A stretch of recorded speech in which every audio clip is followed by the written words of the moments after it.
RMA solution delivered on a SaaS model is integrated with customer's internet site. As you can see, there is an option for registered users to log into the system as well as the user to quickly submit an RMA request without having to register themselves. Users accessing the portal could either be customers, employees, or partners involved in managing the RMA process. RMA portal is completely driven based on roles and responsibilities of the person accessing it. Let me first log into the system as an unregistered customer. Very first screen prompts the user for the case ID provided by the support team.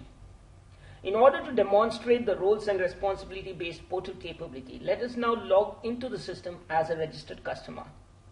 If we compare the two RMA submission forms side by side, we can see that the registered customer would be able to search for a case ID while an unregistered customer would not be able to do so. This is just one scenario where application behavior and business logic is determined based on the roles and responsibility of the person accessing the system. With its patent pending security model, BizAPP enables organizations to have total control over who can see what and do what with mission critical information. Let me now proceed to demonstrate other salient features of the system as a registered customer. As you can see, case ID and RMA type are mandatory information to be provided by the user. Clicking on the search button associated with the case ID would present the user with all of the valid cases managed in Salesforce.com CRM solution. Again, cases which are available for selection would be based on the logged in user. Once the case ID and the RMA type is specified, user would be allowed to proceed further in submitting the RMA request. As you can see, for the registered customer, all of the contact information is pre-populated, allowing the user to change them if required. Once the contact details are provided, user would be prompted for information pertaining to the material to be returned. As soon as the user provides the serial number, certain information is captured from the warranty management system. For instance, it would automatically determine the product type and category as well as warranty coverage, warranty type, and validity periods.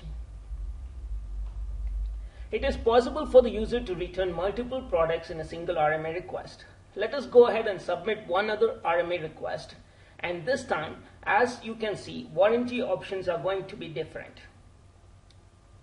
Warranty coverage is based on the product being returned. It could either involve replacement of the material with a new product or repair of the faulty material, or it could involve both. After providing details about the material to be returned, user would be prompted for shipping details.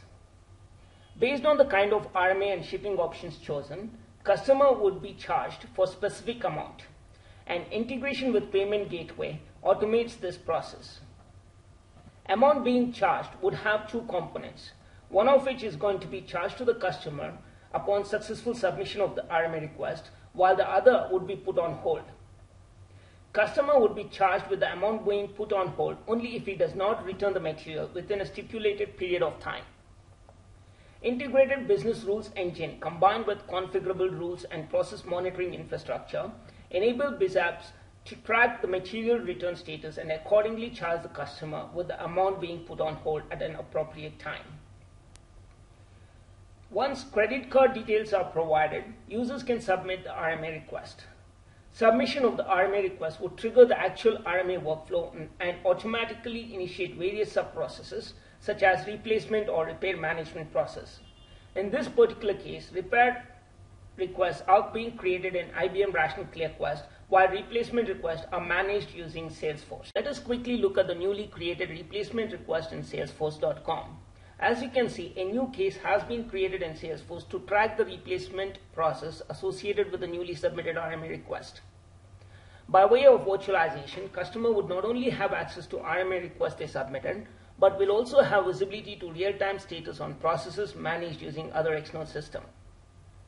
Before we move on to looking at the portal from an employee or a support staff perspective, let me quickly demonstrate the localization aspect of the portal, which is achieved without having to write a single line of code. Currently, the RMA solution is being localized to German and French. But with auto-translation capability in BizAPP, one can translate the entire solution to any other language with the click of a button.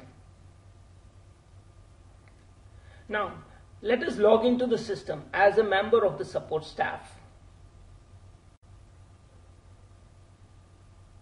As you can see, the portal would look totally different, allowing the support staff to perform certain analytics or quickly review recently submitted RMA requests and to respond to the same.